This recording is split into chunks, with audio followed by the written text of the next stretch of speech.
আসুন কিছু আদব লেহাজ শিখি। একত্রে বসে খাওয়ার কিছু আদব লেহাজ। পার্ট 1। যে পাত্র থেকে সবাই খাবার নিচ্ছে তার উপর ঝুঁকে খাবার নেওয়া যাবে না। মুখ থাকবে মুখের জায়গায়। হাতে খাবার নিয়ে হাতটাকে মুখের কাছে নিতে হবে।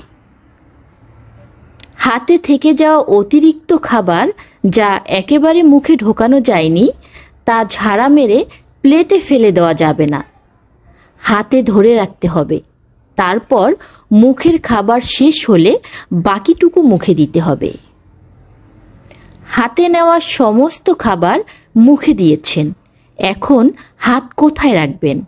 অনেকে মুখে খাবার খাচ্ছেন আর খালি হাতটা সম্মিলিত খাবারের পাত্রে রেখে দিচ্ছেন। এটা করা যাবে না। হাত নিজের কাছে রাখতে হবে। কিছুক্ষণ পর পর সকলের অনুমতি না নিয়ে নিজের ইচ্ছাতেই ভালো করে মেশানোর অজুহাতে খাবার ওলটপালট করা যাবে না।